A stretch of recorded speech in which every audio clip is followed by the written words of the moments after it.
Bupati Aceh Singkil Safriyadi Manik buka suara soal JS yang ceraikan istrinya Melda Savitri setelah lulus PPPK dan kini didesak dipecat.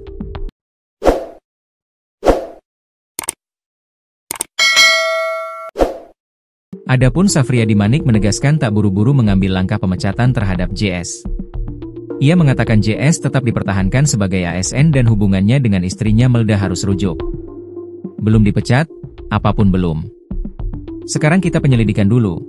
Baru kita ajak dan kita utamakan kalau bagi pribadi saya dan juga sebagai bupati, harus dirujukan kembali. Tidak ada cerai-menceraikan, ujar Bupati Safriyadi Oyon, dilansir dari unggahan manajer Savitri, Rita Sugiyarti Ricentil Panggabean, Sabtu, 25 Oktober 2025. Menurut Safriyadi, fokus utama Pemkab saat ini adalah nasib kedua anak yang menjadi korban dari perpisahan orang tua mereka. Kan mereka belum bercerai habis, kita mediasi supaya sebaiknya sedapatnya mereka harus rujuk. Karena yang kita sedihkan ada dua anak, tegasnya. Selama status pernikahan, cerai, belum final di mata hukum, dan proses klarifikasi internal masih berjalan, Pemkab tidak akan mengambil tindakan ekstrim seperti pemecatan untuk menghindari kesalahan prosedur atau sanksi yang tidak proporsional. Pernyataan Bupati ini menggarisbawahi pendekatan Pemkab Aceh Singkil yang mengutamakan aspek kemanusiaan dan keberlangsungan keluarga di atas tuntutan sanksi disiplin kepegawaian.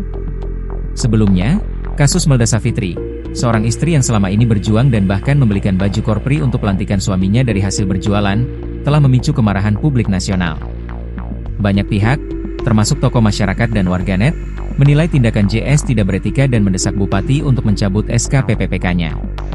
Meskipun JS telah resmi dilantik sebagai PPPK Satpol PP WH, kini nasibnya akan ditentukan melalui proses penyelidikan internal dan mediasi yang difasilitasi oleh pemerintah Kabupaten Aceh Singkil. Diketahui, Melda Savitri dan JS, suaminya resmi bercerai sejak 14 September 2025 yang dihadiri kepala desa dan keluarga kedua pasangan itu. Namun JS telah menjatuhkan talak cerai kepada Savitri sejak 15 Agustus, 3 hari sebelum suaminya dilantik jadi PPPK Satpol PP di Aceh Singkil. Sebelumnya, seorang pria di Aceh Singkil yang dijadwalkan dilantik sebagai PPPK menceraikan istrinya sesaat sebelum pelantikan. Aksi tersebut memicu kemarahan warga, yang kini mendesak agar ia dipecat. Bahkan, kini akun Instagram Bupati Aceh Singkil, Safriyadi Oyon banjir komentar warganet yang meminta turun tangan tindak tegas kasus suami ceraikan istri jelang pelantikan dan penerimaan SK PPPK, pegawai pemerintah dengan perjanjian kerja. Seperti diketahui, Melda Savitri, 33, diceraikan suami jelang pelantikan PPPK. Bahkan Savitri telah membelikan atribut korpri suami. Kini pantauan Tribun, akun Instagram Bupati Aceh Singkil, Safriyadi Oyon banjir komentar. Dalam postingan terakhirnya yang mengunggah potret bersama Wakil Bupati Aceh Singkil selepas apel gabungan Senin, 17 Februari 2025.